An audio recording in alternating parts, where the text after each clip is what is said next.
and today we are going to be considering Starknet architecture. So I would like to hear from you guys from the background.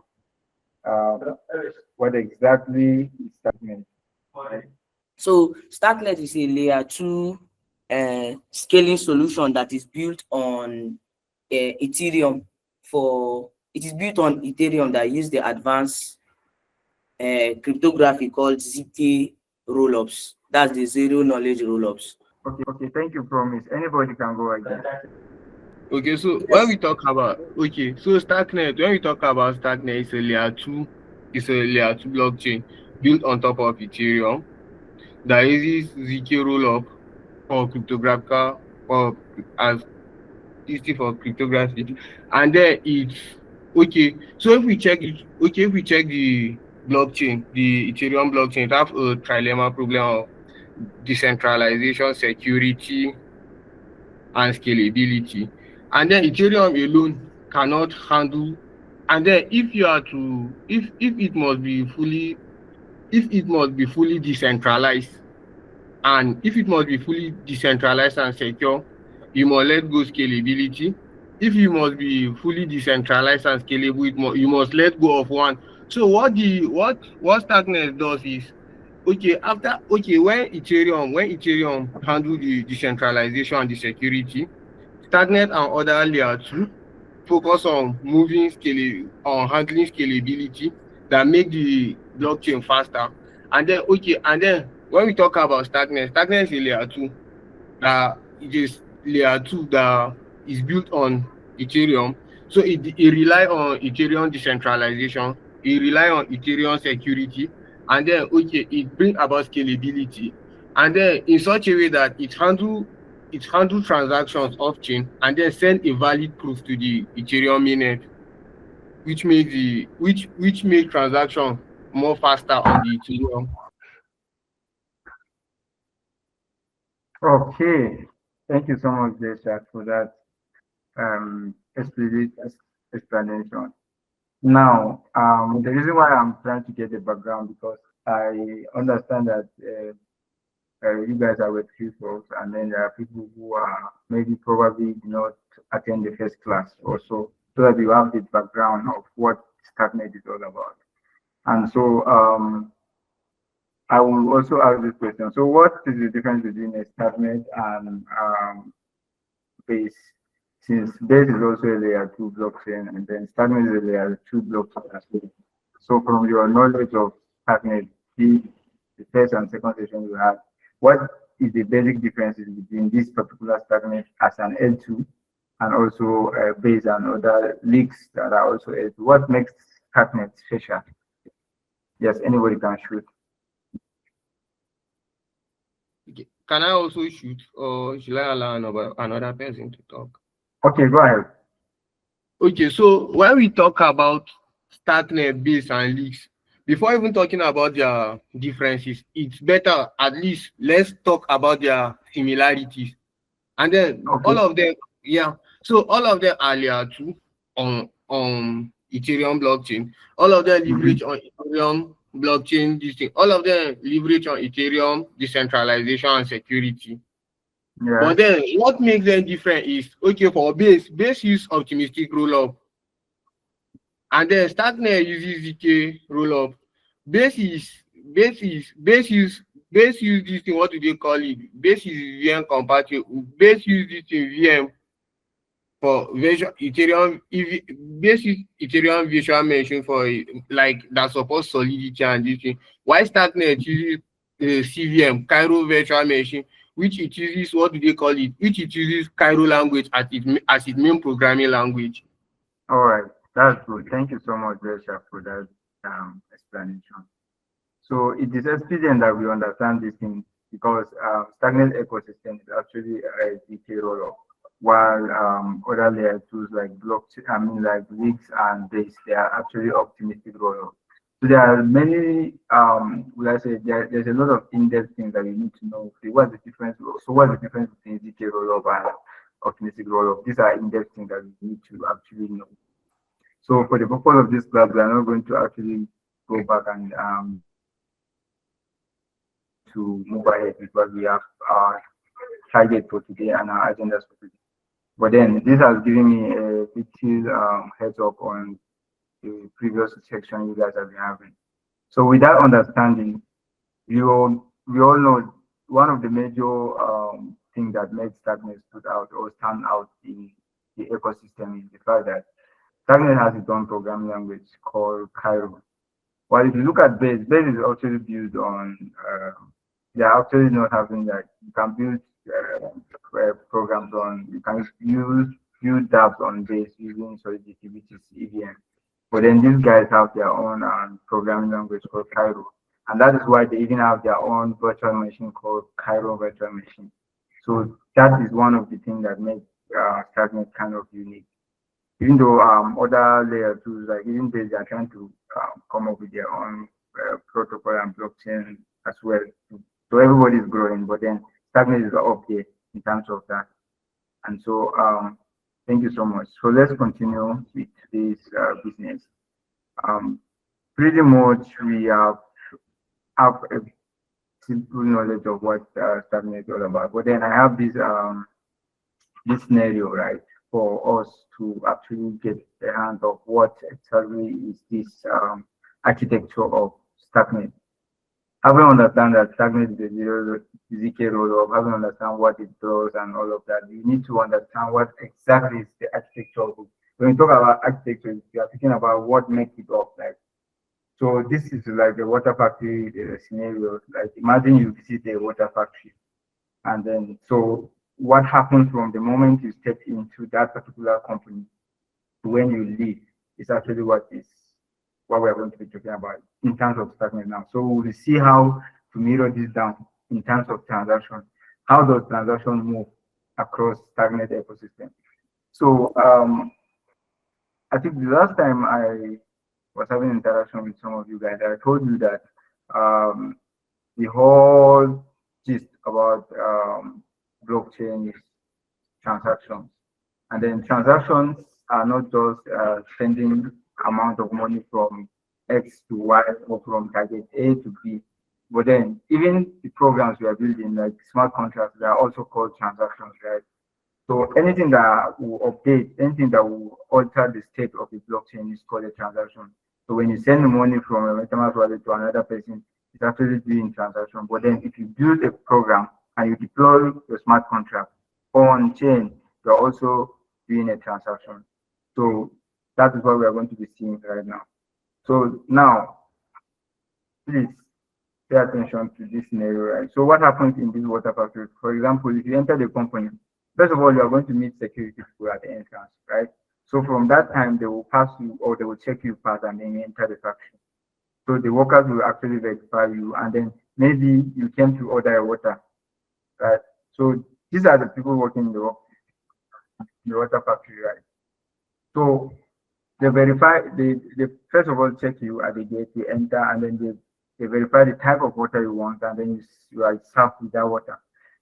You get paid, and then the receipt of this is paid to the accountant. The accountant is the person that proves that you have gotten so amount of water, and then this is the proof that you have made your payment. Now we have the last person who is the top level manager. He's going to update all those records, and then you are served the water. Right. So before we move further, I want to show you guys this. So I'm trying to connect this this scenario with Starknet component, right? So in Starknet, there's this thing called mempool, right? All of us know about mempool from our previous courses on Solidity and all of that. So in this case now, for this water factory now, the bouncer is the person that checks gates before the entry. So the main pool now is where transactions are being validated, isn't it?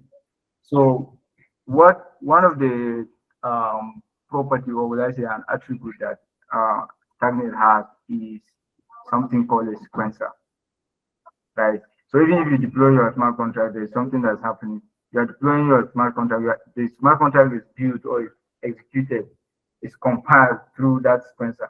But then we are going to look at it here, right? So in the scenario, I'm trying to share two things here: the factory scenario and then the Starknet component. So the main pool is where all these transactions are being validated before they are being sequenced or before they are being executed. We all know that from our previous knowledge.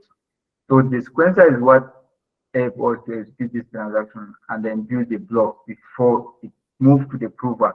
Now the prover is the guy that generates the proof for these transactions, and then they are verified by this particular L1.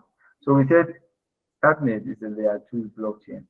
So this is what happens for your smart contract or for a transaction. It has to be validated. Once it's validated, this sequencer is the guy that now executes this transaction and build it, for example, like a block. So once your block is built, it now moves it to a prover. Now this prover is the guy that like labels this transaction to be either valid or invalid. So by that proof, when it moves or when it settles the transaction on L1, it will now go with that particular proof. So what the L1 basically does is it verifies each transaction that is sent to it by the prover. So the verifier, which is the L1, will now say, okay, this transaction, so with a certain proof that is labeled on it, is verified. And that's why when you deploy a smart contract on any of these L2s, when that smart contract is verified or is deployed successfully, when you go to your Explorer to check, you see that it will show you that your smart contract is settled or is deployed on either layer 2 or L2 or L1.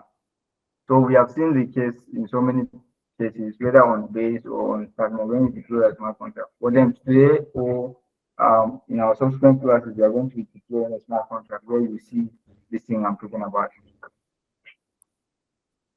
Are we together? Yes, sir. All right. Is there any question so far? So this is the transaction lifecycle on Starknet. If you can see this this diagram very well, pay attention to it. I'm going to walk you through it. So this is the main pool, right? The main pool has this. So let's say this is the main pool. Something I want you guys to put at the back of your mind is there's something called Excuse me. I don't know if it's only from my side or it's general, but then your screen is blank. Okay, yeah, it has come up now. okay. Maybe it's your network because it's showing here. That was why I read it. Okay, can you see my screen now? Yes, sir. Yes, sir. All right. So I just wanted to show you guys this transaction lifecycle. What I was trying to explain here in this connecting this factory scenario with Starknet. So this is just like the pictorial view of it, right? We have the main pool where transactions are received or transaction failed. So this move, to pay attention to, you see that we have a sequencer. Can you see my screen? Can you see sequencer? So from the main pool, we have the sequencer here, right? And then after these transactions have been executed by the sequencer, which is the L2 block, each of these blocks now, can you see blocks like this? So they get to move to the prover. So the prover is also still on the L2, right? So the prover is what run and approve every Starknet program or transaction, right? So once that is approved, look at it like that's why we call Starknet the ZK role of it's always so the technology behind this prover is it's a lot of mathematics happens, right? The ZK knowledge that happens here. So there's a lot of mathematics that happen here for each transaction to be able to be approved, to have this proof that okay, this transaction has been has gone through sequencer, it has been built, it's now in block, and then it's going to be accepted on L2, and then the L2 is the prover is what now label that particular transaction to be either valid or invalid before moving it to the L1.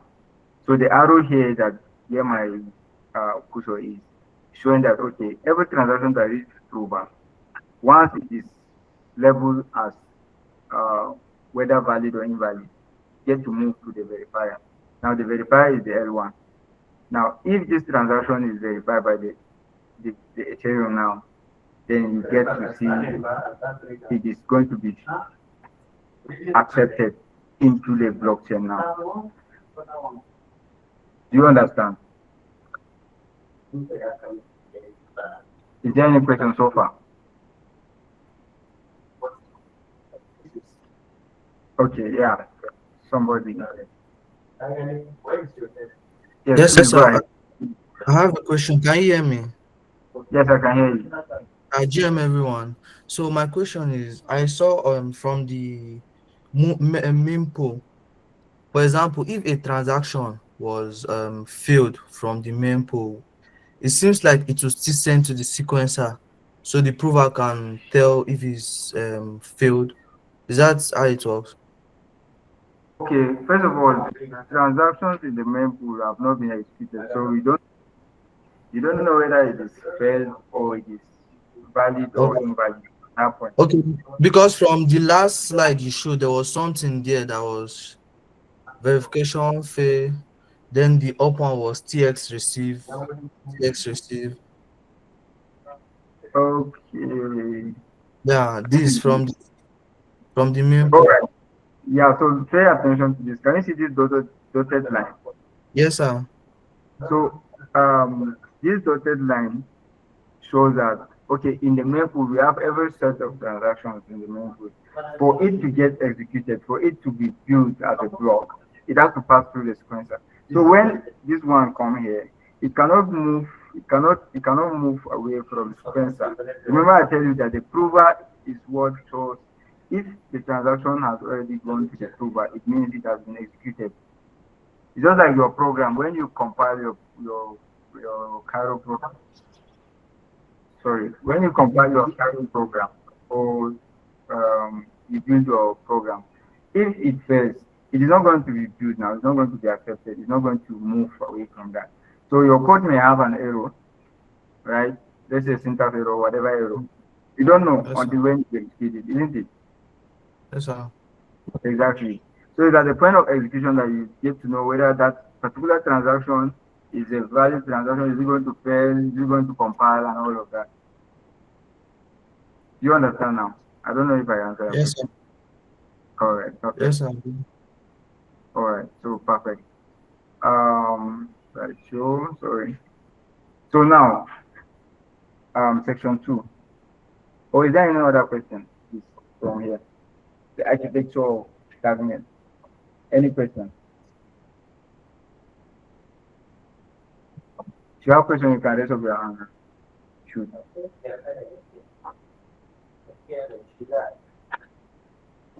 All right. I assume there's no question. So um, one of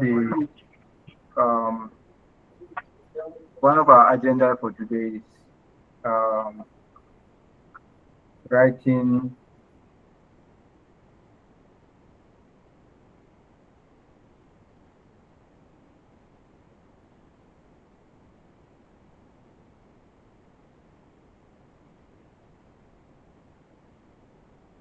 I don't know. I skipped to write. So what is in Cairo? Before in Cairo, I know you guys have been introduced to Cairo before, but then most of you that are on this call, we are not. I don't think you are aware or you are part of that session. But then you need to actually understand what is trade and generics in Cairo because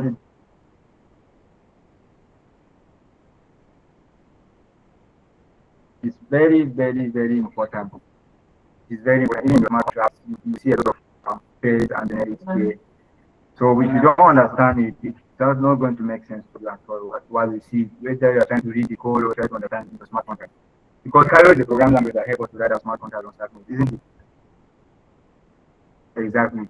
So if that is it, then we need to understand some concepts. So the most important concept, this is not just all that is in Cairo, but these trade and generics are very, very important concepts that you guys need to understand.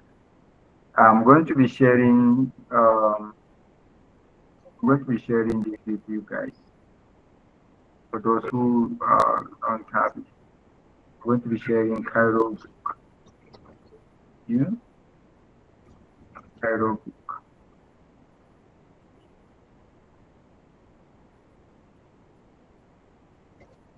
Oh, but that's, yeah, I think I have it here. So Cairo book, let me share the link on the group, on the core.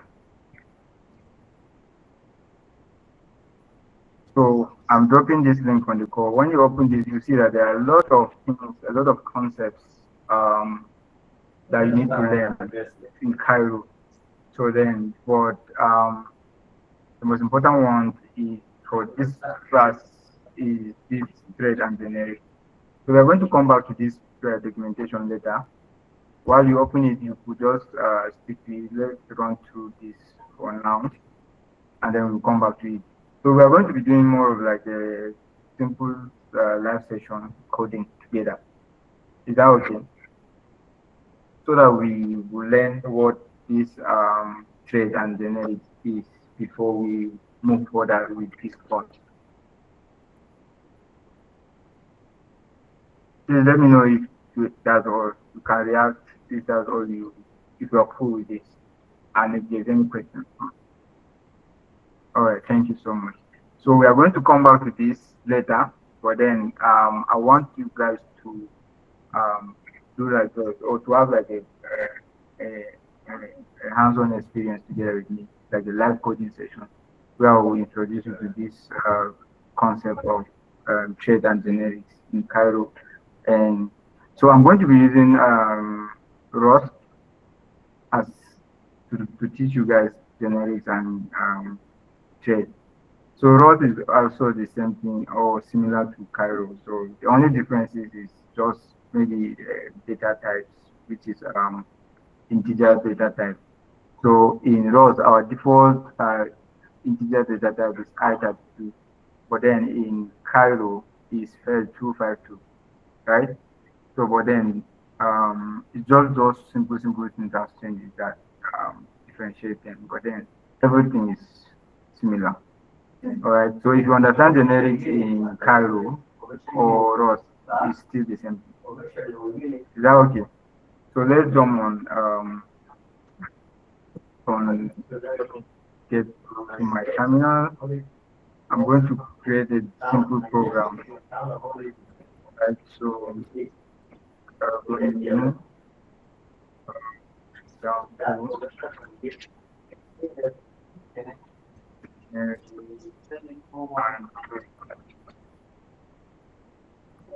so let me create this. If you will be following me, then this is the command for creating a simple program. Oops, I made a mistake. I think I need to write it well. So for Rust, you do cargo new, while in Cairo it is called cap. Okay, somebody signs up. Yes. Please go ahead.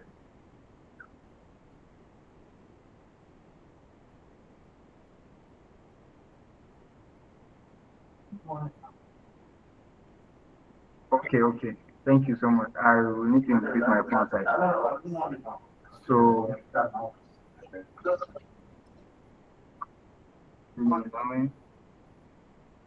yes. So if you are following or if you are coding along, I said if you want to scaffold a new Cairo program, use scrap new and then the name of the program. For example, you want to do example underscore Cairo, for example. This is going to spin up a new Cairo program for you. So you see Starknet Foundry as default or none. For some of you, you are going to see Cairo test here instead of none.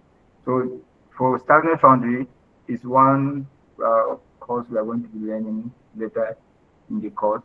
So Starknet Foundry is actually a framework that we use for building smart contracts on the Starknet.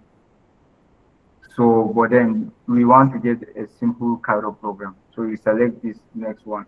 So for those of you who are seeing Cairo test, here is correct. You can just click on it, and then you have that particular. So you can just see this example Cairo, and then you have right. But then I want us to have like a simple ROS program, right? So we can go um, let's say example underscore generic trade. So let's have this full program, right? So I'll tweak it to example underscore then trade. So you open it with your VS Code. So if you are following me, start doing your VS Code. So I'll using virtual studio code for the course, right? So once you open it, you see that you have the source folder. Under the source folder, you have main.rs, right? Please let me know if you are following.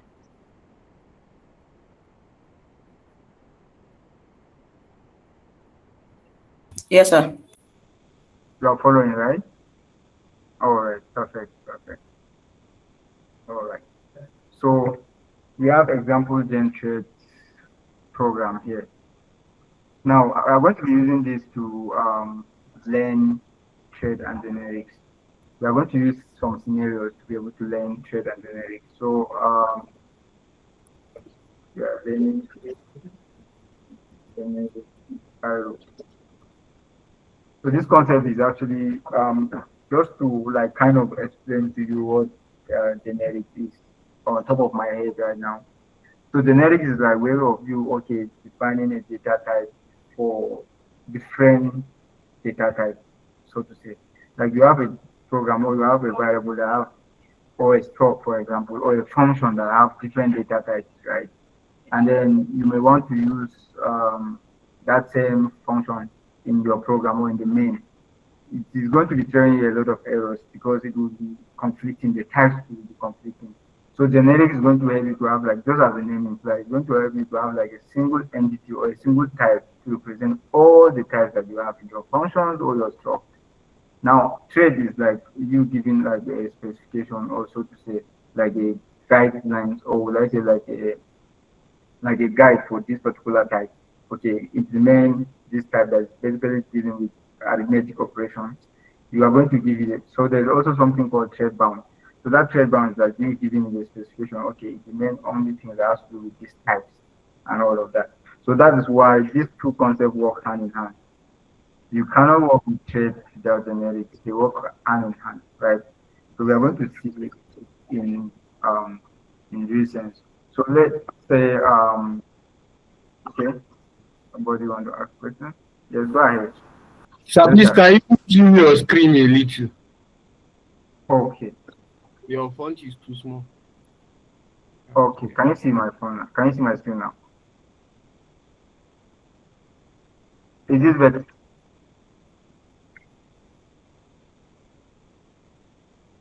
Is this better? Okay. Yes, sir, it's better now. What about now? Yeah, it's better. Everybody can see it, I think. All right. Okay. Yeah. So good. Now I want us to paint a scenario, right?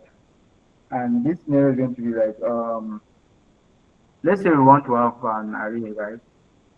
Like we want to have like multiple of arrays, and these arrays, what we want to achieve is we want to print the sum of each of those arrays, right? I'm writing this so that we will just start from there and have an understanding of what this is all about. Do you understand?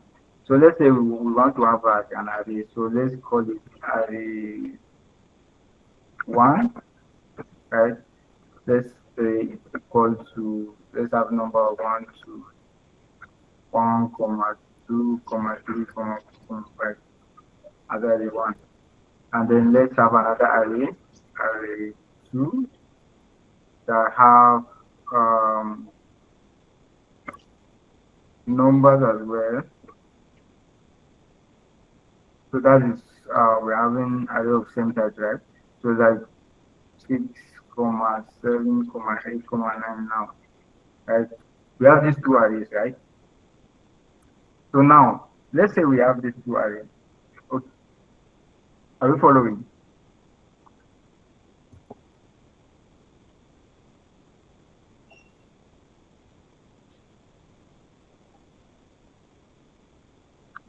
Okay. I think I will need to do my screen. Um, I will do this. Control V. I'm trying to make the screen bigger. I don't know. Is this okay now? Very sharp.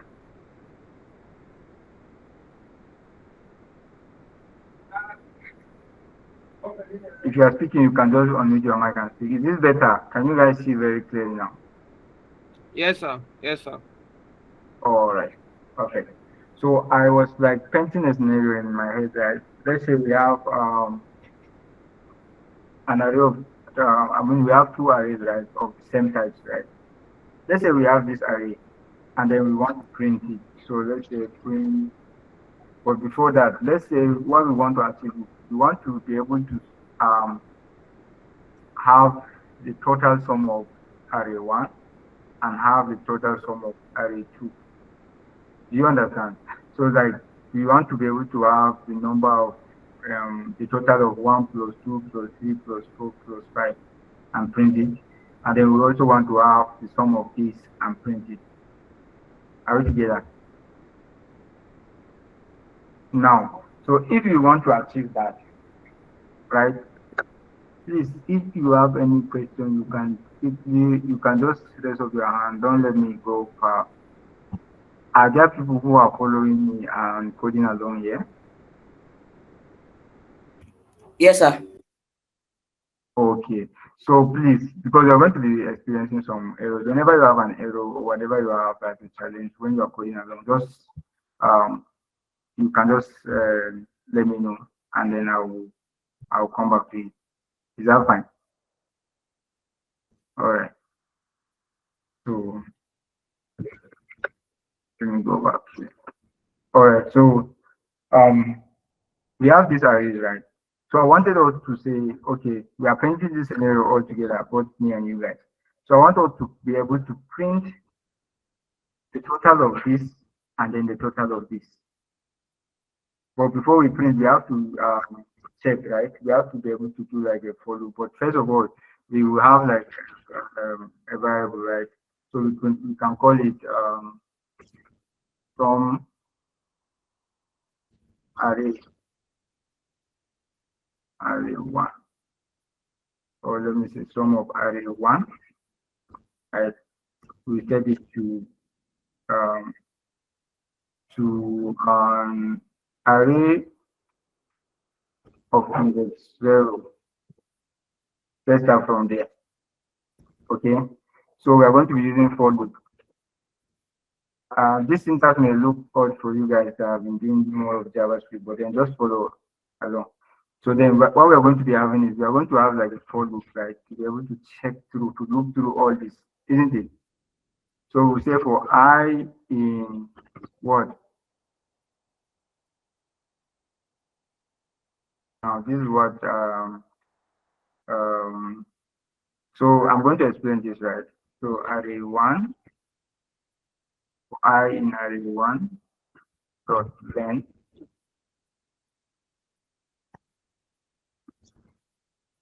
we will now say you can, so for I in this we can now mutate. So sum this is plus or equal to, we will now be able to mutate it. So we can say plus or equal to array of I. Perfect. So we are going to be having the error you are coding along. It is saying that binary assignment operations cannot be applied to type integer. Is there anybody that's having the same error? I haven't reached there yet, sir. Okay, but this is just a for loop, right?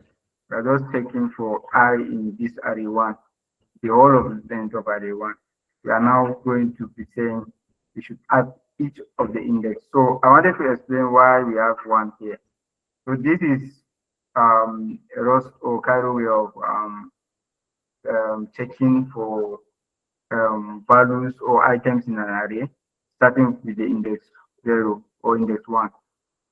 Okay, so remember we have a variable here called sum of array 1, and we equate it to an array of starting index. This is the index now.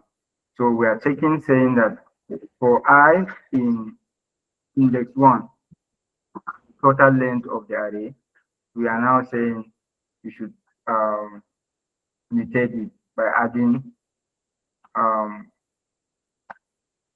by addition, right? So we are, when you have this syntax, you're going to be having an error saying that binary assignment operation cannot be applied on this type integer.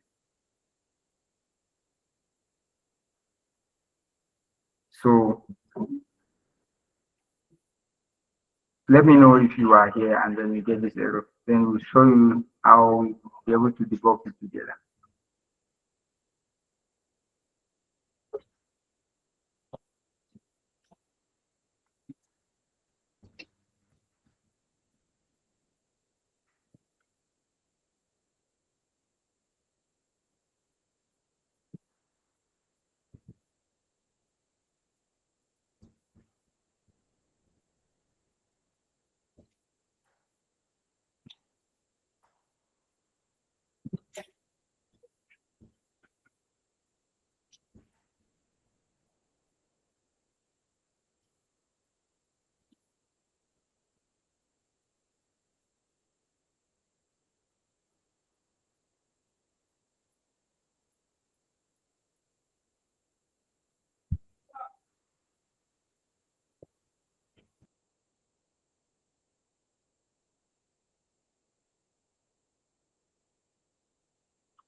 So why we are here is we are learning, I don't know whether you jump off the call or something. We are learning thread and generics in Cairo, right? And then I said we are going to be using Rust to learn this concept of thread and generics because it's similar and it's the same with Cairo as well. So we want to get the understanding here. Like before I start, I actually scrapped for the new Cairo program, and then I scaffold this one. So we're going to be seeing the two together. But then you need to understand this concept. Like I said, it's very important. Even in your smart contract, you're going to see more of it. And that's why I'm introducing it to you guys.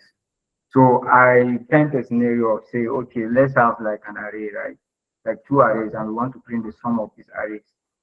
And then we are going to also have another array very soon that have different types. So if you pay attention, you see that this array are of the same type, right? It's I32, right? This is not going to give us any problem. It's not going to give us any issue. We can actually print it, we can play around with it. But what if you have another array of different types?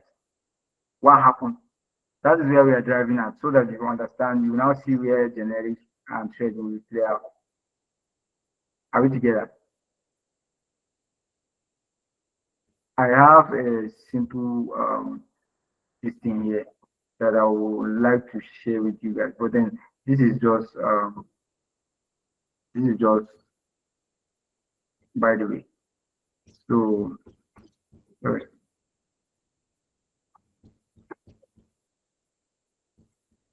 So do you understand why we are here now? Hello, Satin. Okay. Yes, yes. So I was Yes, sir. trying to say I did this intentionally to hear from you guys. I said I'm having this error called binary assignment operator. This cannot be applied to this integer. You cannot use plus and equal sign on type integer. So I was like, is there anybody that get to this point? And then to be able to like just a way of like getting to know if you understand this. So this is particularly telling us that we are going to see it later in the future as well. But then there is something called what is it called now? The, so there are threads that comes with Cairo um, and Rust. So these are abstractions. These are things that have been done. So this programming language, like we know that it's a general purpose programming language and it's a compiled language. So there are a lot of things that have been abstracted behind the scene for us. So there are a lot of threads. We are going to see one now. So, but then let us correct our syntax so that we don't have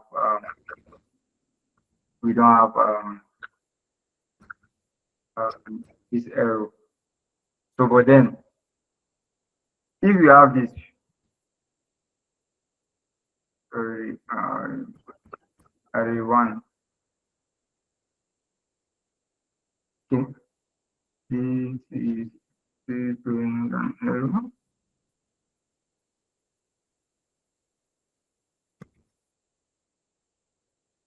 So this I1, then we are going to have I here, right? I'm not mistaken. So give me a moment, let me see if uh,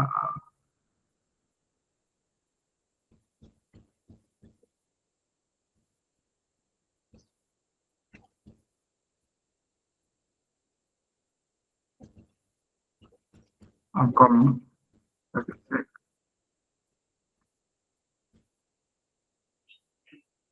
Yeah, perfect. So this is correct.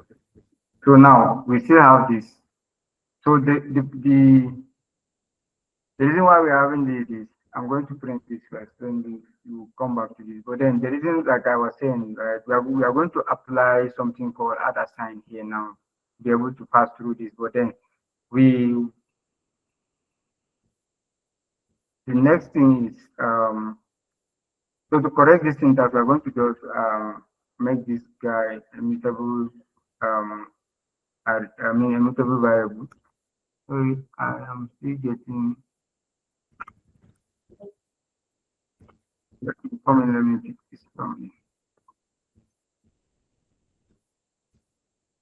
I think it is supposed to be this array one.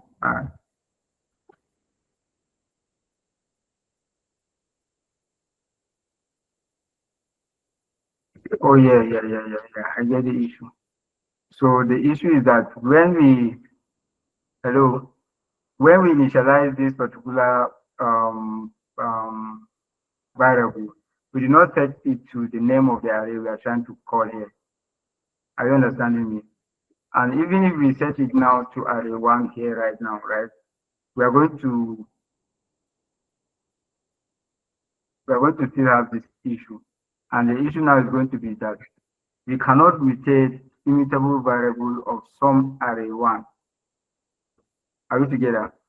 And so we have to make this immutable reference. And the reason is because in Cairo and in Rust, we have something called every variable by default is an immutable variable.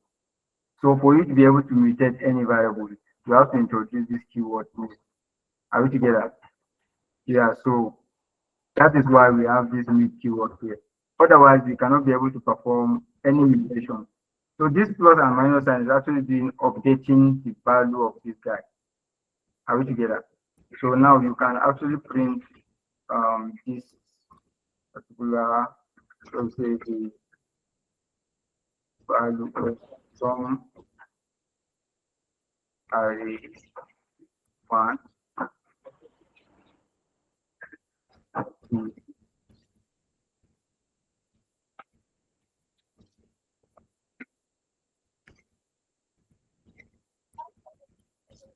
See, so we now pass into array one.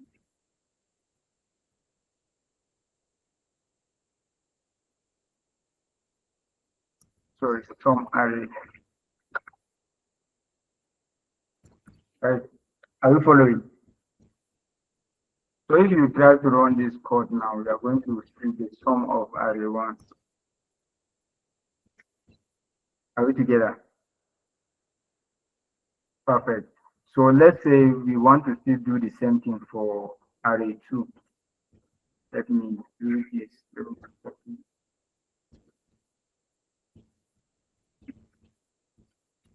And then have it here. And let's change this guy to array 2.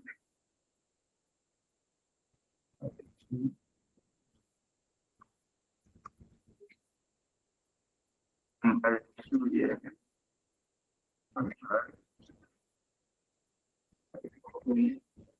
So if you have this and then you execute your program now, cargo run, you're going to have this.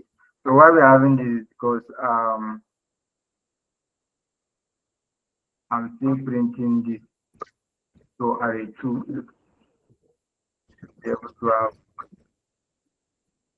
the sum of array 2. So the sum of 6, 7, 8, 9, 10 goes to 40, and then the sum of array 1 is actually 15.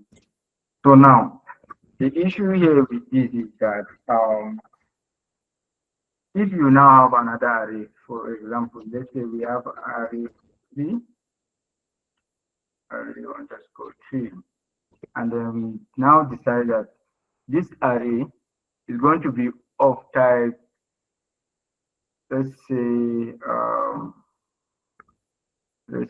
I16, and then we say that it's having, let's say, 6 items inside that array. So let's say 11, 12,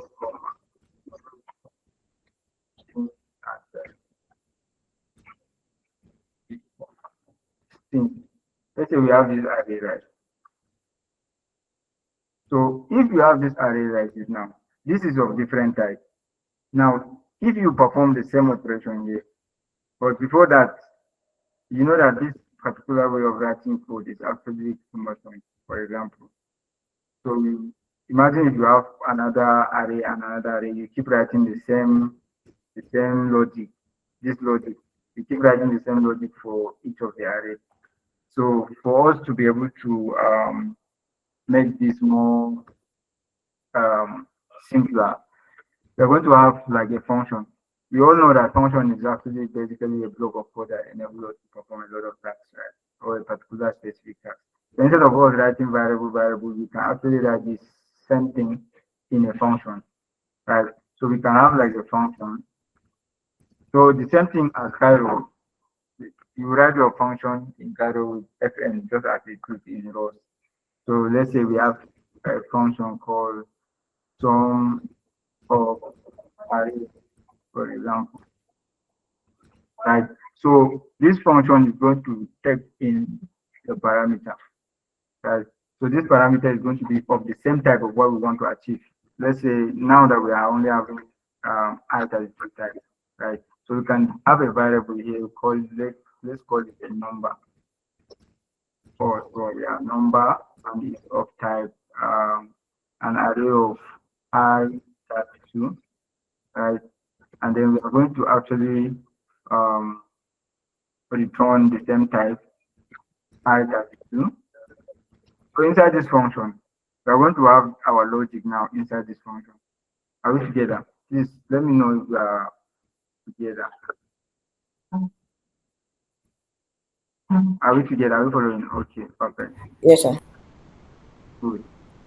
So now, inside this function, we can perform this our logic. So let's just comment this out. This.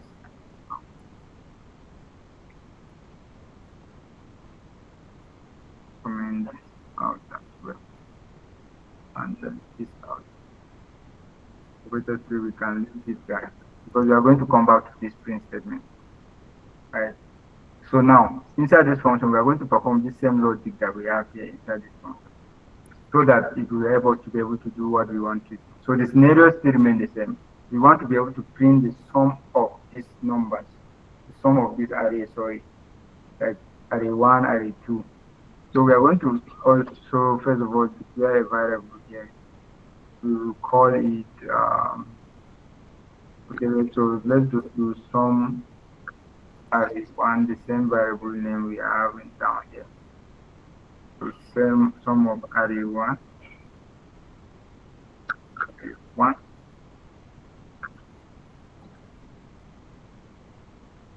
We are going to equate it to, so in this case now, we all know that this guy is standing in for us as our what?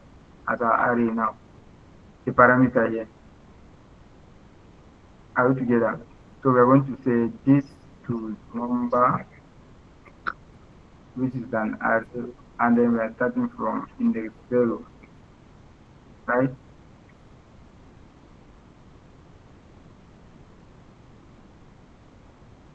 So this, so we are going to now run our, our for loop here to be able to loop through all of this array. So inside this function, we will have like a for loop. So for I is one dot or sum of array, some array dot length. Okay. So we are going to be mutating this. Are we following?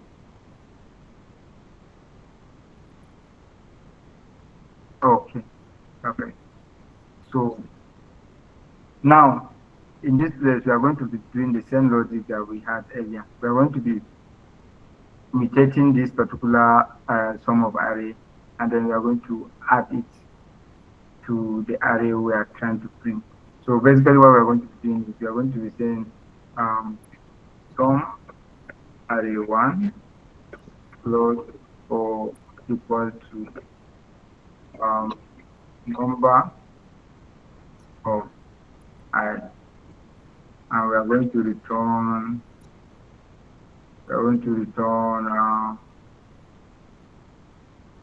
some array, right?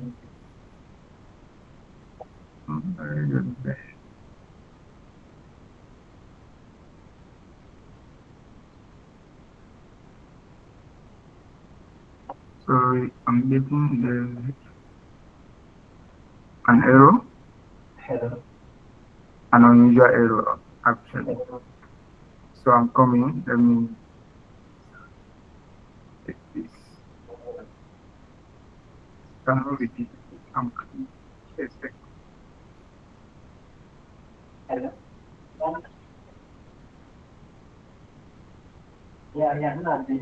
Okay. So this is what the issue is.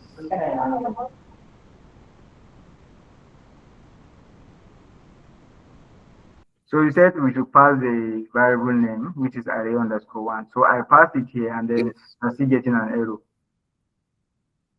So what is how do we solve this error? It's saying consider borrowing here. Mismatch type. Expected I32, but is found in integer of 5.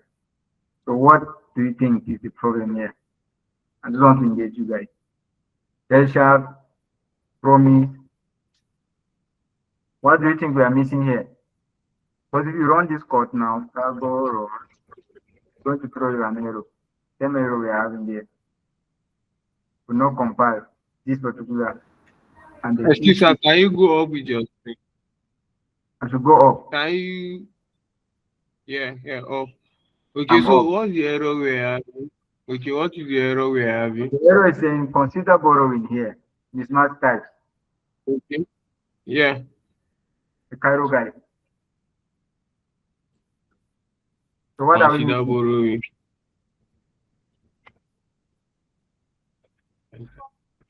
Okay, so Okay, sir. Okay. Yes, go ahead.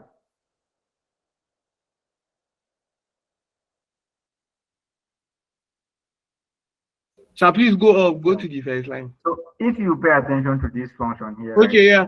So the thing is, sorry, sir, if I can see the error, well, consider borrowing, and then there we are having I32, and then something like I16, if it's not mistake.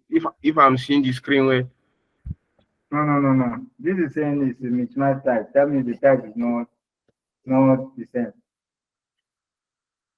Go down, sir. Is it my network? I'm still seeing this thing.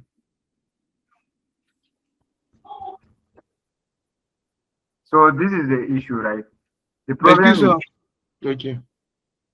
you can see this parameter that we are passing here.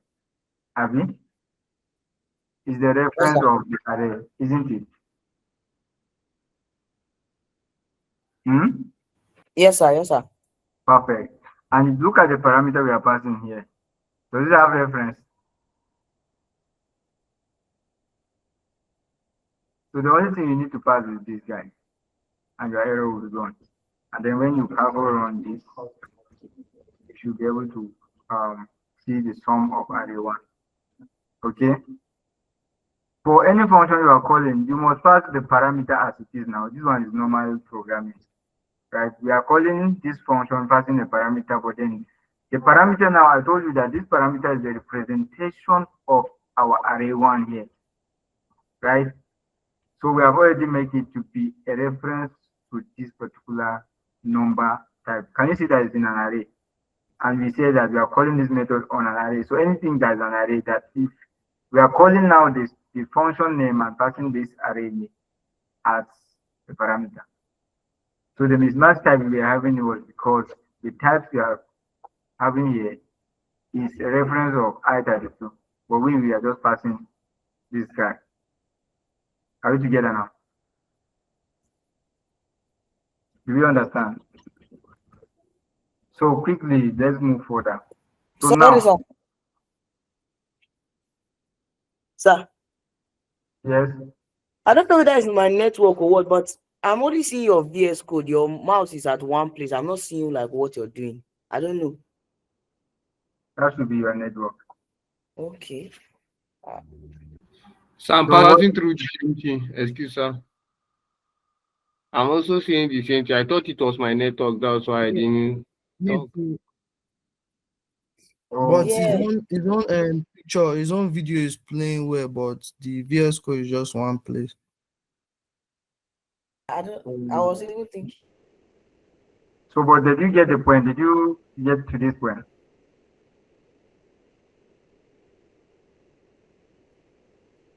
Yes, I get the point, but like the code and the error, I was not seeing. I was not seeing. So are you able to fix the error from your end?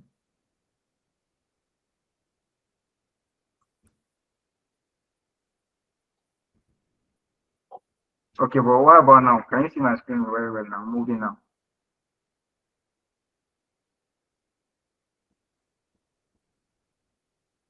Yes, Hello? sir. Yes, sir. I'm seeing it. Thank you, sir. All right. Okay. Perfect. So now, the question I wanted to ask now is, or the next thing is, um,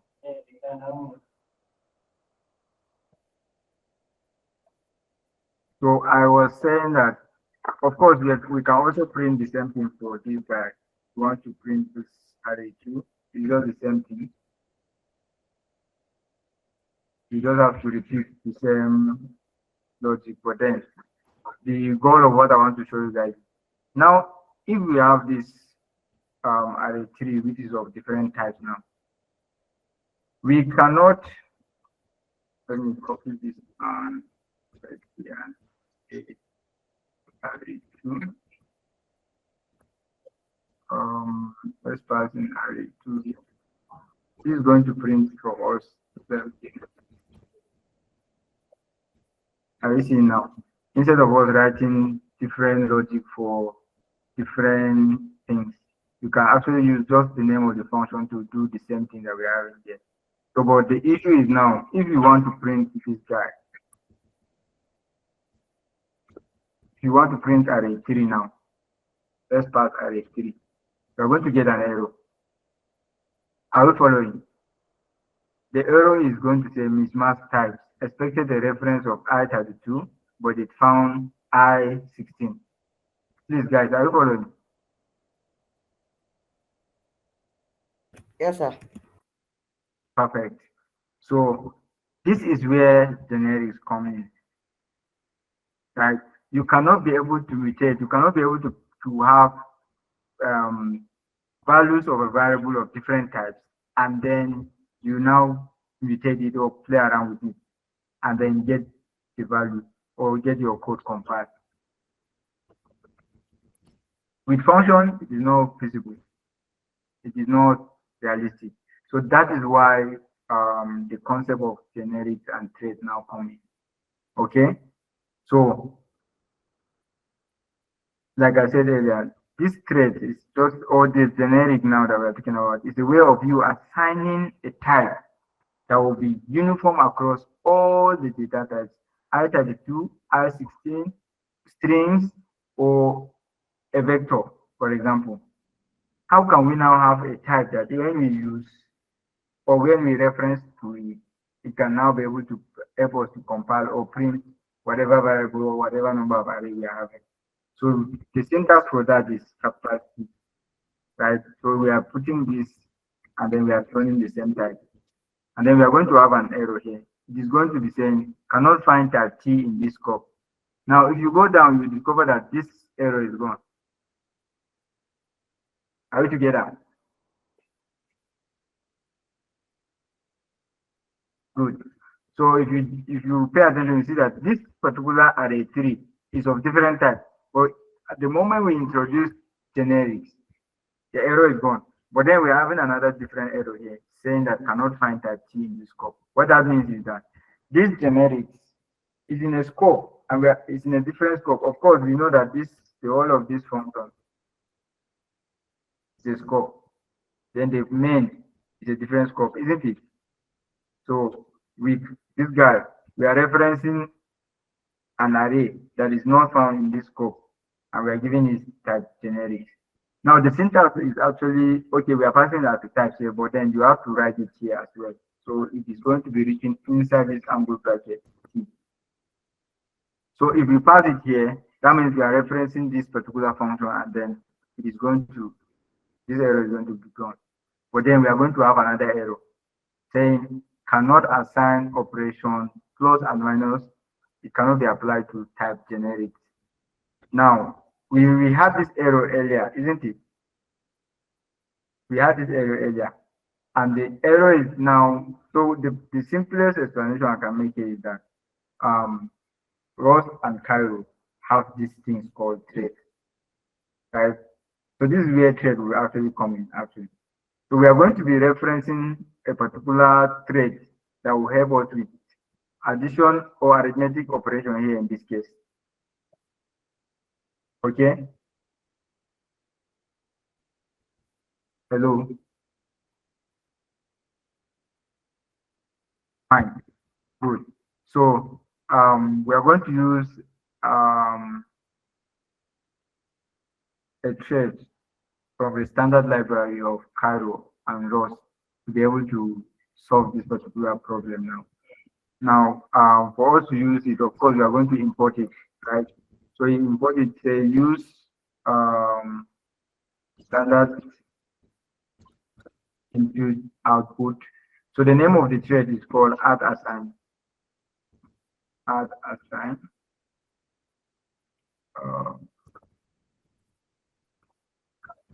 It's called add assign.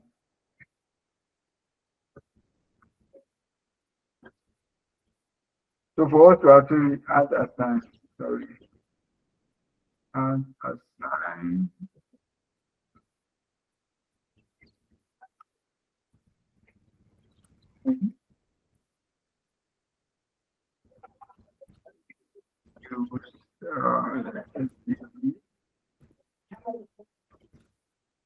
I'm coming to be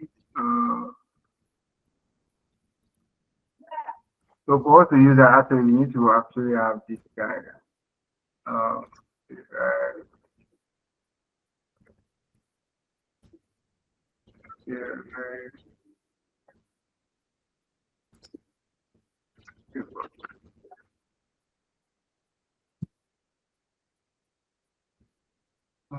Let me remove it.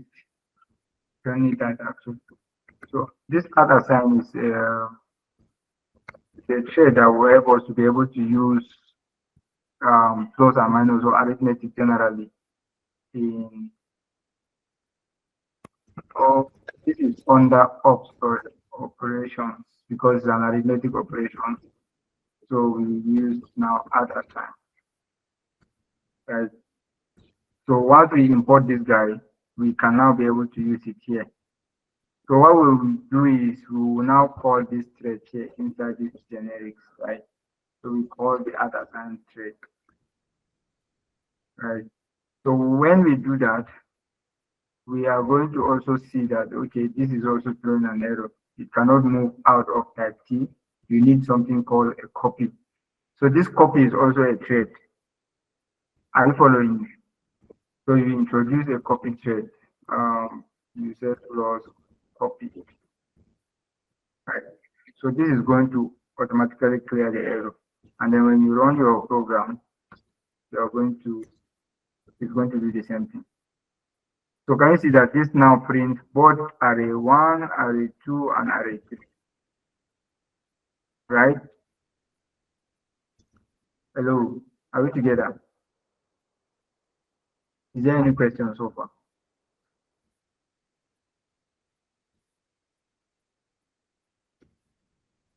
No question, but do you understand? Oh, Yes, sir. so perfect. So in summary, right, this is how generics can help us to be able to assign different types in different variables, different arrays, different data types, vectors, strings, and all of that. So even if it is let me even if it's an array of strings or array of numbers or array of whatever data type, when you introduce generics and thread, it should be able to help you with that. So very importantly, you will need to understand this concept. So for more in-depth knowledge of it, I would just want us to just run through this guide so that you will just understand how to use this in a simpler way. So let me just copy this code from here. Or better still, let me just copy the top. Right. I will just find a way and drop it here. So this is a simple struct that has type of generics. Right? Hello, are you following me? So with this particular code now, this is a struct, right? We all know struct. The name is wallet, and then the types is a generic of 2 types. Now, normally, if we want to, let's say this should be an I32, and then we can decide that this is let's call this a string. So address is a hex, right? So it should be a string, right?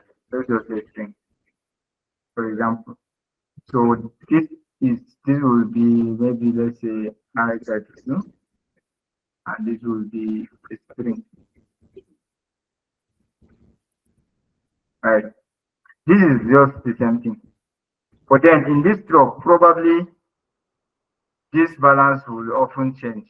It will change from maybe integer to maybe floating points along the line. You know, when we talk about balance, right? Balance changes now. You must not have a balance of complete whole number. It might be 0 point something balance. So that is why they introduced trade and I mean generics here in this particular code. Going back to right. So in the case where you have multiple types, like this case now, you know that this address is not of the same type. It is. You can have multiple of it. Okay, multiple of generics. So in our own case, that time it was only one generic that we have. So there's a way you can as well write this. So let me say, just showing you another format of writing this guy. Okay, you can say, can use this where keyword. You can say where key is this.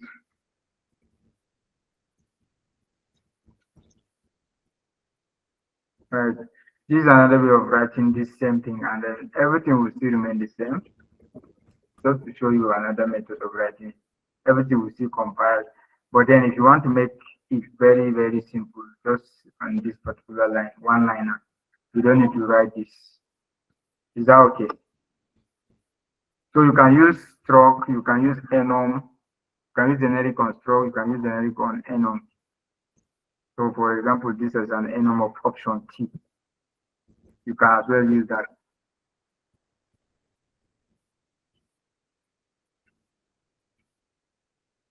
Just for you to see, you can as well use this like this. But then this is option we will need to use derive the box to be able to take away this. So is there any question please before we move away from?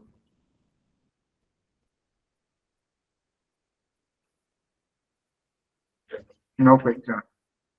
All right.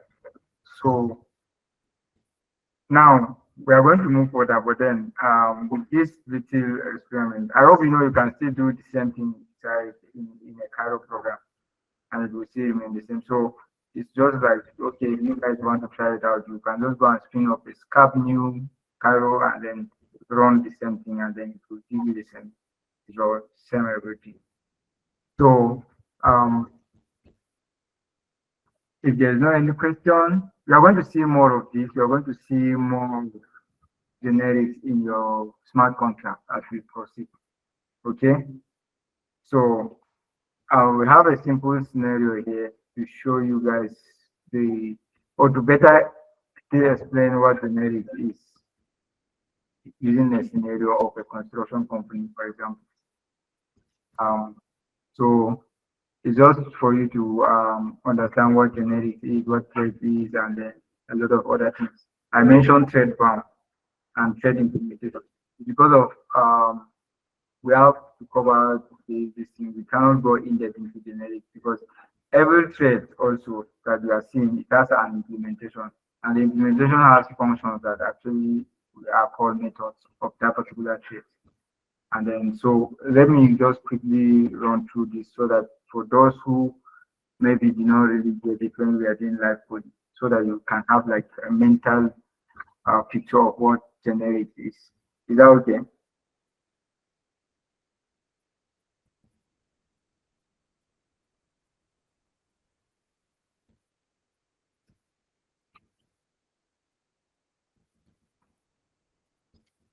All right, so let us continue. So in this particular scenario of a construction company or construction site, just pay attention to it because we are going to later on come back to this particular same scenario. So what happens when you arrive at the construction site? Of course, there are general tasks, right? General tasks is tasks that everybody can do. Right? This one is open for every worker. Then there are specialized tasks, for example, like electrical wiring. This one needs a certified professional, isn't it? Just a mental picture of what happens in a construction company or a construction site. Now, in every construction site, we always have somebody called foreman, or yes, or they work with the engineers, right? These are people who verify to work and ensure that this particular guy is actually to work at with necessary skills or qualifications. So connecting that to trade and generics now. So the foreman is the person that assigns the work based on your skills. So you can link that to trade bound. I mentioned trade bound earlier, right? Trade bound is like a specification, right? It's where, okay, this one, we are sure that this guy has this required skill. We are sure that this particular trade we are giving here. You remember in our own live coding when we are doing it, we had to bring in at assign into scope for us to be able to apply a mathematical operation on that particular function. We have to bring in that particular condition or that particular trade bound now. So when we imported it from the standard library, it now allowed us to be able to compile our code successfully. So that's what trade bound is actually doing. Now generics itself is what allows us to. So in the case of these particular workers now, generic is like, as the name implies now, it's a general worker. anybody is more flexible. Anybody can be able to carry stone, of course, we know. So in generic now, it allows every data type to be able to perform its work, whether it's a string, whether it's in a vector, whether it's an array, whether it's an integer. You can mix them inside the same program and it will run successfully, right? Then thread now. Thread here is defined a specific behavior that the type must implement. So each type must have to implement a particular behavior.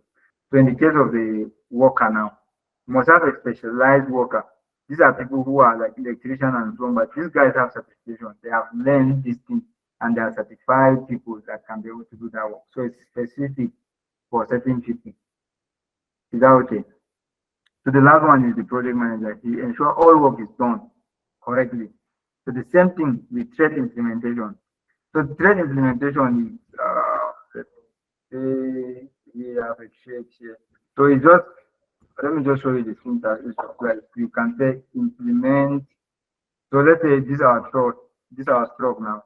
You can say implement wallet stroke for particular thread. So let's say we have a thread now.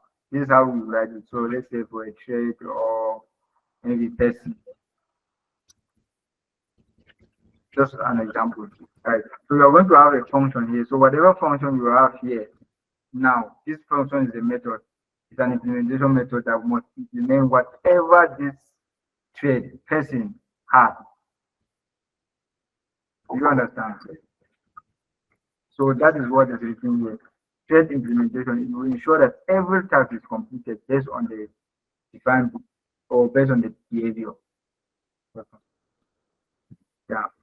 So I don't know if you guys understand this using this scenario.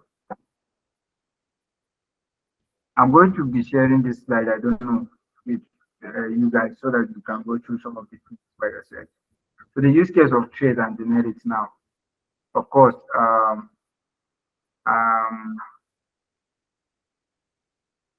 I don't know. I'm going to, let me see. Okay, let me just explain it right away. So in this use case of trade and generic, right, you can say you have a role that is assigned general role. So if you pay attention, if you can see my screen very well, you see that I have a code snippet that's screenshot here on the right hand side, on the left hand side of it. You guys will be seeing on the right. This code, I don't think I have to go through it individually, but then I'll just explain from this side, because in this code you will see that I have a thread manual and then I have a thread of electrical, and each of these threads has a function inside of them. Sorry. So each of these threads has a function inside of them. The function carries stone, function install wearing. Now, if you come back, you see the implementation of each of those functions here. Implement manual for this. So if you go down, you see that I have a function that says function manual label. It has a generic of manual. So each of these, can you see that we have a stroke here? Please, are you guys seeing my screen?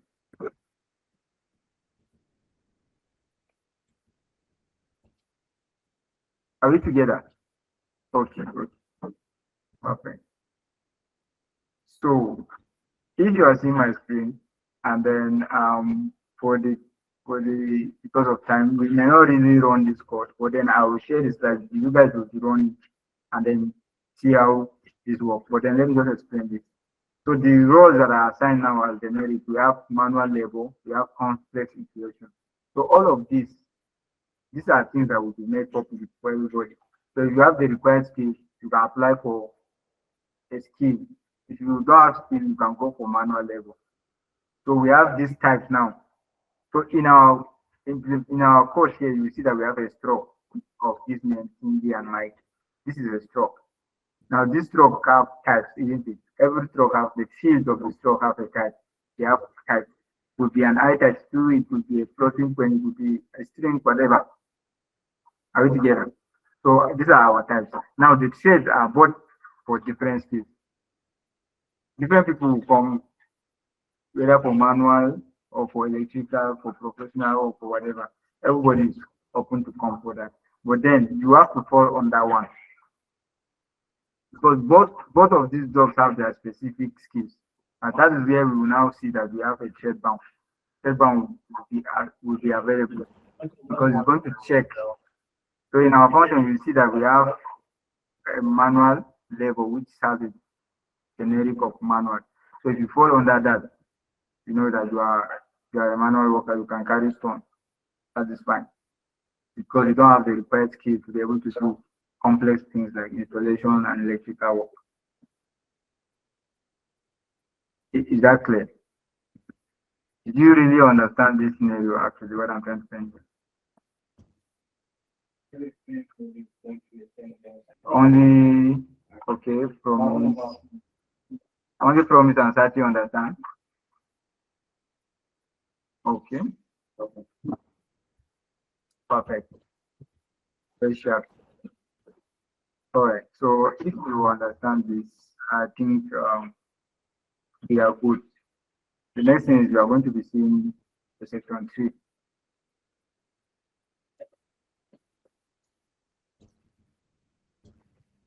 So this section 3 is basically Cairo versus Starknet contract. I'm just going to run through the differences or the similarities of this. So this is a simple Cairo program. I'm going to go to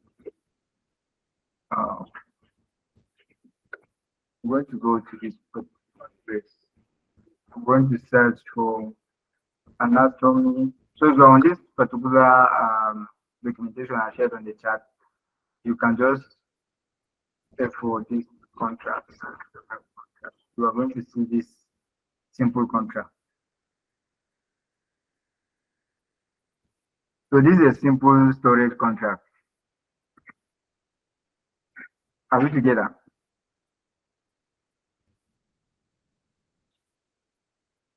Hello, can you guys hear me? All right. So if you are on this document, you can just copy it. It's the same thing here on my slide. It's the same thing here. It's just a simple smart contract that is a simple storage contract. Okay. So this contract, if you pay attention here, you see that this contract has a trait of I simple storage, and it has a generic of contract state. And under that thread, it has methods, function set and function get. Are we together? This is the smart contract name, simple storage. This is the struct, stored data on with the data type of UI28. And then this is the implementation of that particular thread. Are we together? So let me just go back to the scenario of the construction site. In this particular smart contract, I say we have an interface, right? First of all, I don't know if you are following me. I would like to ask those of you who have been doing Solidity, what is actually an interface? What is interface? I know Solidity has an interface to other programming now. Yes. What do you understand by interface? Anybody? In Solidity or other programming languages like Vista or Yeah, yes, right. GMS. And my interface is like a blueprint. The contract is basically a blueprint.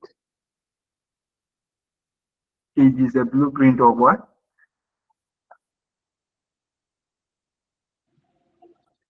Sorry, come again. It's basically Say it's a blueprint of what? okay. It's like basically a blueprint that you use in contract, like a blueprint of it. A blueprint that is used in what?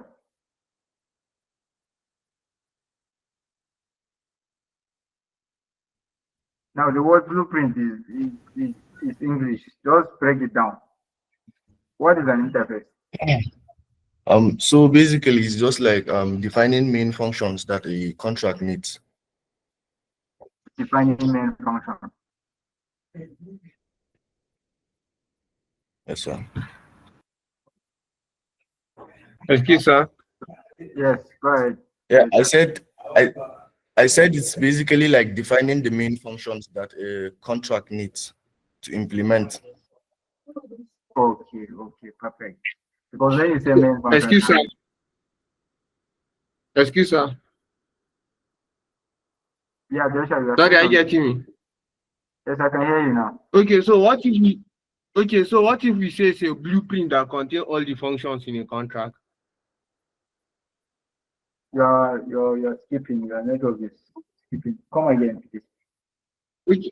What if we say it's a blueprint that contains all the functions in a contract? All the functions in the contract. Yeah, that contain all the functions in a contract, like a blueprint All the that. functions that needs to be implemented in a contract. Because if you say all the functions in the Yes. contract, Okay, yeah, all the functions that need to be implemented in a contract. Sorry. yeah, send it please. Go ahead. Yeah, thank you. Send Joshua, thank you. Okay, Thank you, by Clement. You guys are correct. Okay.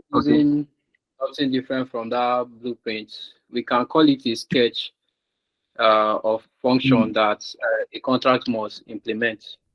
Perfect. Perfect. Yeah, yeah. Instead of using the word blueprint, it's like a sketch. It's like like what must be implemented in that particular contract. So you write it like an interface, right? Good.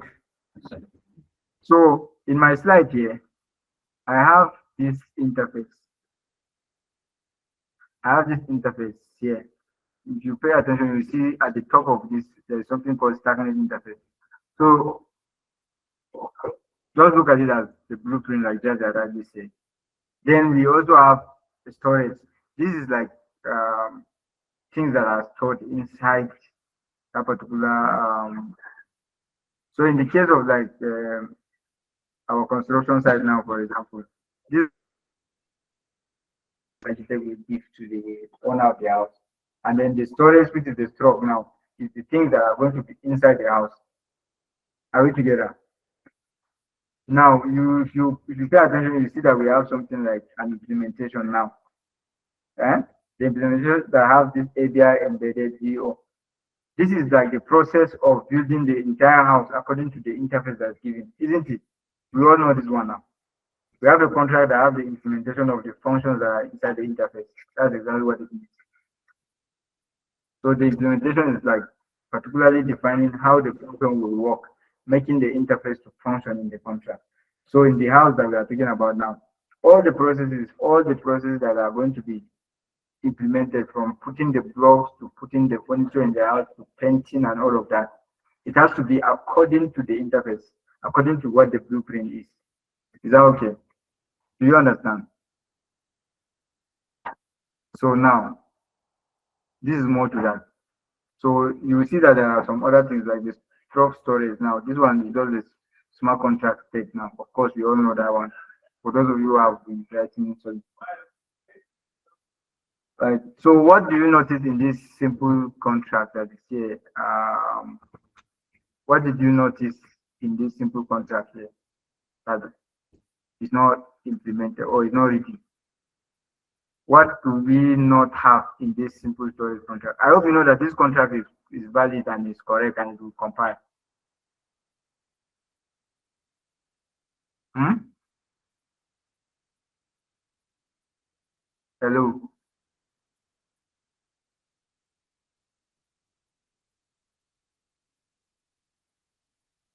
I'm asking you guys questions. You are just doing thumb up. I want somebody to respond.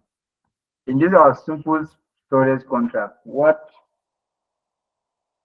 standard program that you guys have been writing, the tabs you have been using, what is not included? What is that one thing that's not included in this simple storage contract? That we can't see the contract. You're not on the tab, sir. Can't see. Yeah, but I thought you guys would be here already to be seeing this thing. I shared the link to you. It's just the same thing on the slide, but then let me throw it again. Yeah, look at it.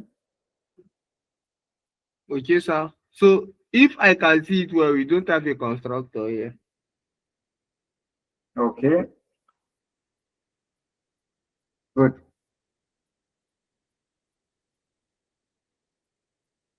Perfect. Is there anybody again that has something?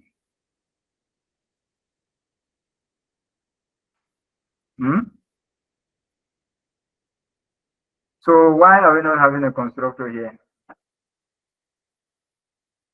Actually, the answer is simple, right? This is a very simple program that it only have just one implementation. You only have a get and a setter function.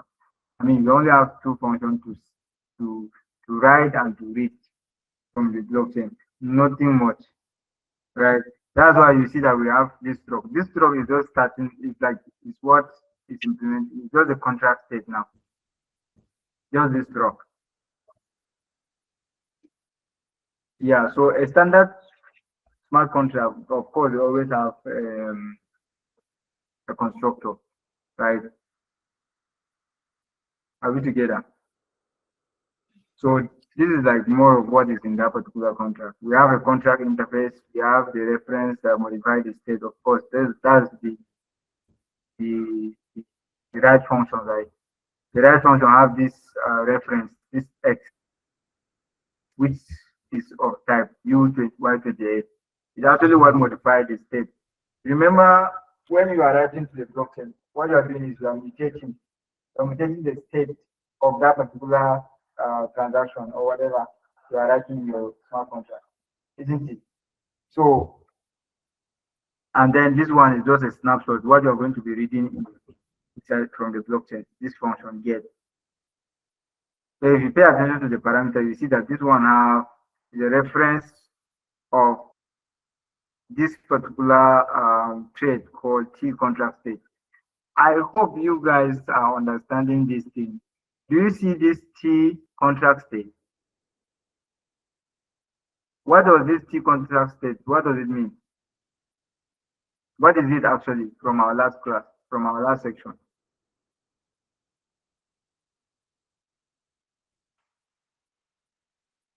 Anybody? Is it a generic or not? That is the generic type here in this contract.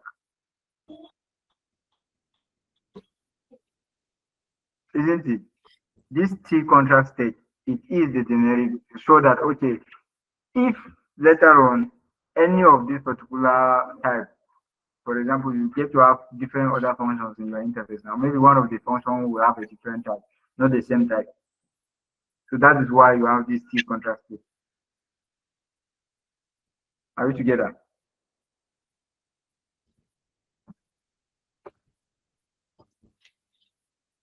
You guys are tired or what? Okay. Okay. Right. All right. All right. So far, so good. Is there any question? Or move to the next section. Are you guys following? Because at the end of this course, all is for you to actually understand this such a way that you can now be able to write your smart contract with Starknet, and then you can be able to play around with Starknet very, very well as professionals. So a basic smart contract, right? This simple storage smart contract. Now, later on, we are going to see how you can just use Foundry to spin up this smart contract.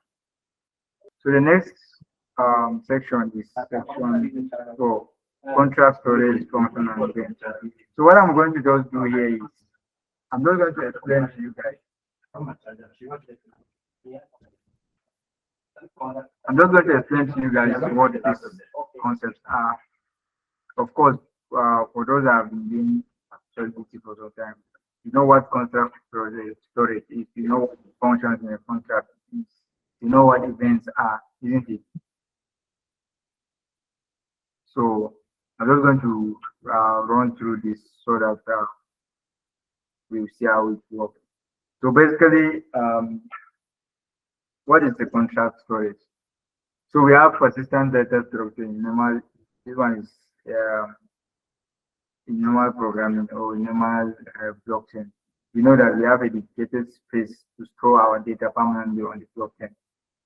So that is why I was asking you guys,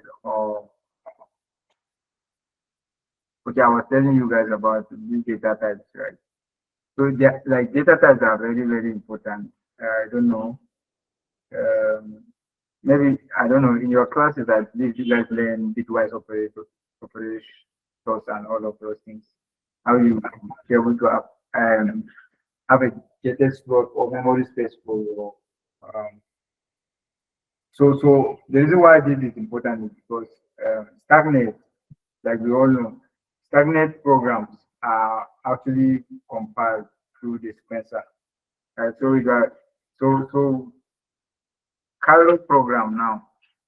Cairo program runs on Cairo virtual machine, isn't it? Now this rows that you see we write, right, it is running directly okay, sorry, I said Cairo programs, when we compile it, it runs on this sequencer. It compiles on the sequencer.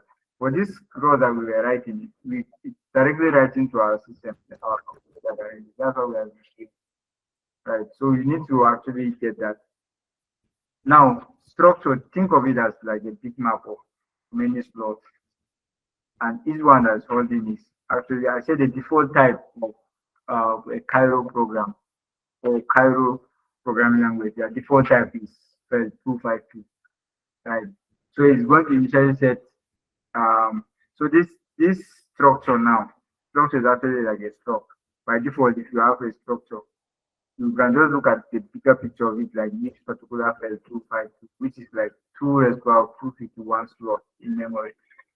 So when you declare a storage, like for example, declaring a storage struct, what you are doing is you are defining a storage variable inside that special storage struct that's marked storage. So the supported types, you can store simple types like integer, custom types, you can implement different type traits and all of that. So assessing storage, this one is like functions we have in that our simple storage program, I mean contract.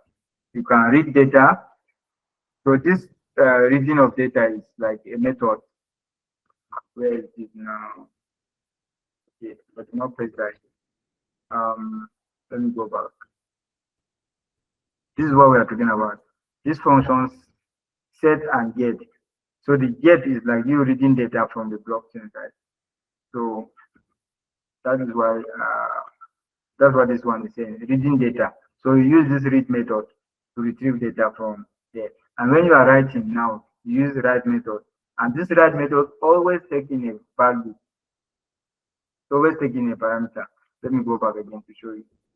You pay attention here, you see that this function set, it has this parameter, it has this x, right? So it is always taking in a value, right?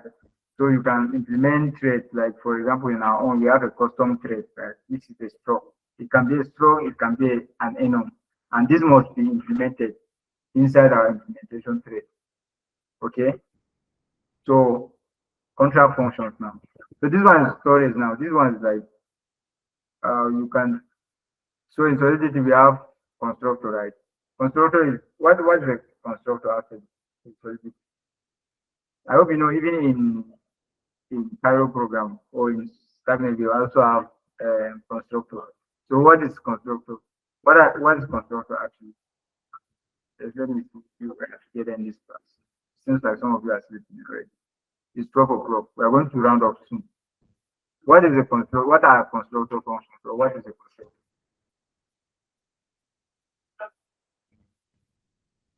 I notice there's a guy that I have not spoken since in this class.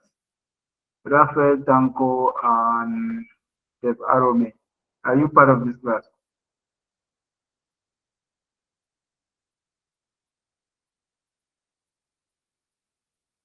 So Rafael Tanko, what is a constructor function? I believe you are a Web3 student. What are they? Yeah, control functions are basically used to initialize the variables of a class. The Sorry, I didn't catch that. Can you come again? construction function they are used to initialize the value of the parameters of a class. They are used to create the object. That's what we use to create the object of a class. Okay, perfect, perfect. So Good. What other thing can you say of constructor function? What is the name of this guy? They've arrowed me. GM boss. Yeah, right. Constructor functions work and runs only once. At what point will it run? When it is initializing the variable the first time. Yeah, it is used to initialize values of your types, but Yeah, at then the initial state of the contracts. you say it runs once, right? Yes, boss. At what point it a constructor function runs once? Is it at the point of writing it?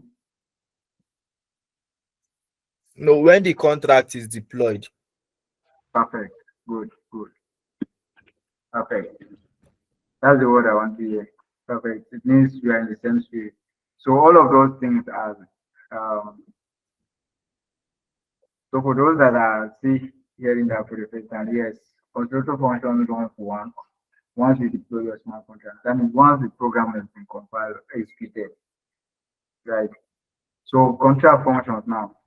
All of you know what the function is, right? Everybody know what function is in this case. So, but in this case now, smart contract functions. Their primary work is just to interact with the smart contract state, the state of the smart contract. So it allowed us to read or write to the contract storage. Basically, that is what it is. Are we together? So of course, function does work, right? Able to perform a specific task. So and then in the contract, of course, our contract says we are writing contracts to be able to actually update or alter or modify the state of a blockchain or do something. Otherwise, why do you have to write contract? Of course. So and for you to perform any task, of course, we know functions are important. So the primary work of function is to be able to interact with our contract state, the state of our contract. So you want to read, you can want to write, you want to mutate, you want to do whatever. That's the purpose of function, isn't it? So like in our case now, you see that we have a function set that have this contract state. So the contract state now is what able to actually access the state of the contract. We also see modifiers called self. Like in our case, we have a modifier of reference and it's referencing itself. That means it's allowing us to read and modify the state of that particular self contract. In what the contract we see, that simple state contract, simple storage contract, you see that we have a contract, we have a function that can be able to write, and then you see that this reference keyword, this ref keyword, right? And then we have a function that can be able to read. So when you write to that particular, when you write, you should be able to also read from that self. So the self keywords that you interacting or talking to yourself, so, sort of, for the lack of better words. So the constructors now, we all know constructors are special functions that run once the contract is deployed and it's used to initialize the contract state like the Arome and Kanko rightly said, right? So the key features are basically you must name constructor annotated with this particular constructor. This is an attribute. So whatever you see inside with this hash sign inside a bracket, it is they are called attributes, right? Yeah. So we have public and private functions. Everybody knows it here. I think public functions. What are public functions? These are functions that are accessible outside of the contract, and sometimes it must take the reference of the self as first argument. So in Solidity, we know public functions are always written. Okay, so let me just ask. in Solidity, what makes a contract or a function to be public? How do we know a function is a public function? What is a public function and what is a private function? I know there are words, there are keywords that in Solidity you use to allocate that this particular function is a public function, this particular function is a private function. So Solidity guys, How do we reference? How will we know that this function is public function? Do we use pop keyword, or what do you use? Yes, I use the public keyword. You will just use the keyword to define the visibility of the function. So you use public to make it accessible outside the contract, and private to make it unaccessible, then internal to be internally accessible. That means you can only call it from within the contract and so on. Perfect. All right. So I hope we are learning right. I intend to make this a very interactive class, not to be being able talking by myself. So I think Charles have do justice to that. So next is contract event. Just like Solidity, right? Every smart contract you can listen to it event, has an event. So event is actually it's what allows smart contract to inform the outside world, like your front end now, or we that we are not backend guys, or we that want to see what's happening, you can inform us. But even on when you use Remix, right, you can see your event thing. I don't know if that is still using Remix for writing smart contract. Yes, somebody have it. Or is it that someone is trying to join? There's Jaja. How is it that I have to admit him? Okay, no problem. I know this guy. So yeah. So events, contract events, contract events.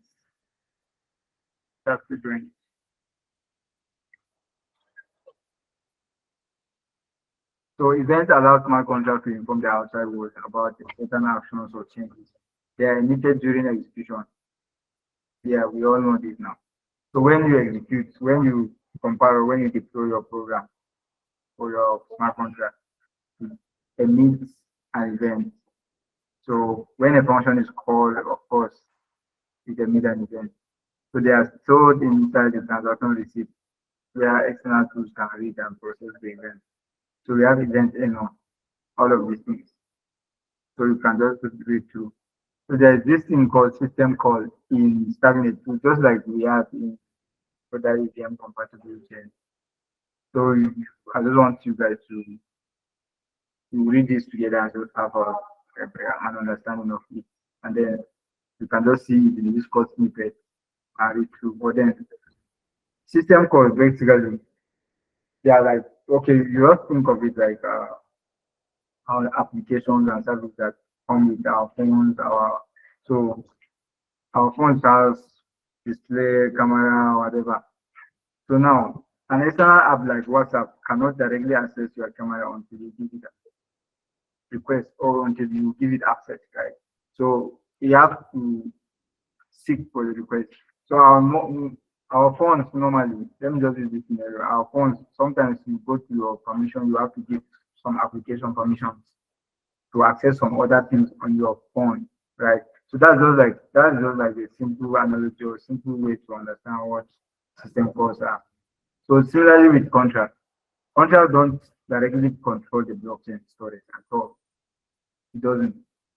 So system call is what actually enable contracts to be able to request some services from stagnant operating ecosystem, just like WhatsApp. WhatsApp needs to request for use of camera. So system calls also give contract access to services, just like getting the block information and all of those things, right? So you will see that I have a simple example of a system called contract here. What I want you guys to pay attention to is in each of these, we have a public struct here that implement thread here.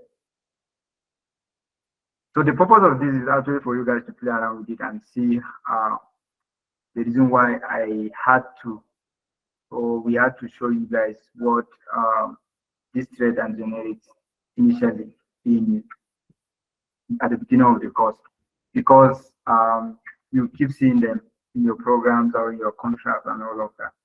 So if you want to implement a simple system call, you can actually use this particular code snippets, and then you get to see how it works. Yeah, so pretty much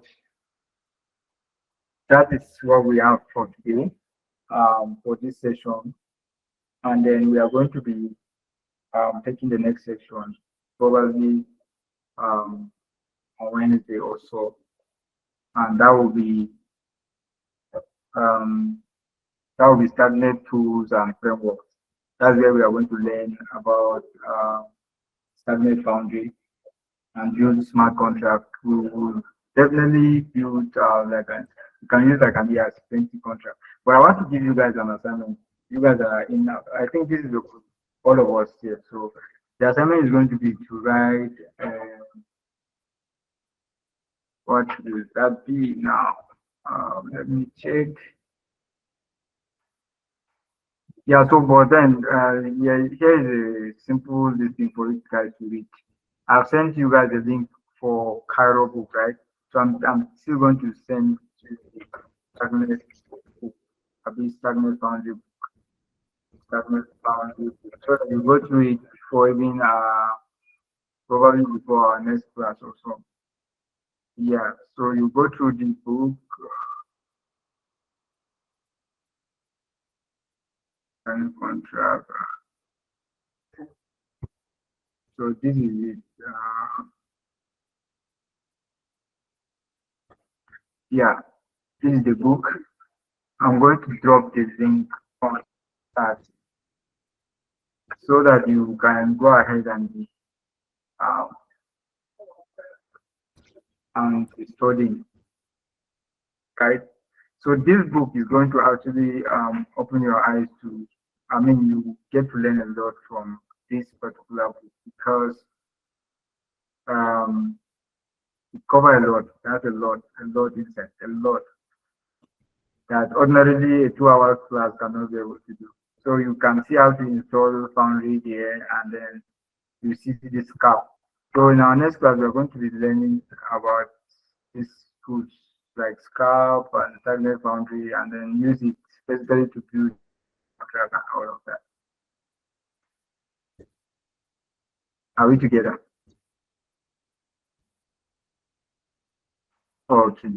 So I think with this, if there's no any question, if there's no any concern, you can just play around with these materials I have sent to you against our next class. All right. Yeah, the P2P, there is that guy. Is he on the call? Peter, not on the call. Okay. He reached out to me. He had an issue with his smart contract. I thought he said we could see if he can help. I think we have come to the end of the class. Yeah, Sorry, sir. General boss, I don't know if there's any way to get the materials, maybe this slide and the previous one, because I wasn't active for the previous one. And this one, at some point, my network got shaky, so I didn't get the best of it. Okay, no problem. I'll make the slide available. And for the previous sections, I wasn't the one that took the class, but I will speak with for Scarface. You will get the slide, I guess, from the Okay. for this one, I can make it available to you guys. I think I have their chat number.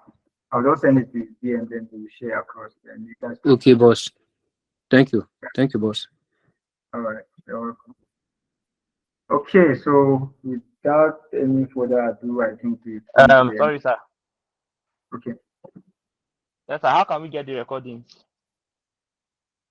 I'm not the one recording it, so I don't know, but I know probably Scarface, but Scarface will be able to make that available. Or if they upload it on their, I don't know. I will speak with him to get the video, but then I'll send the slide to your class rep. Okay, sir. Okay, sir. Yeah. All right. Thank you. So thank you very much, guys. See you guys around.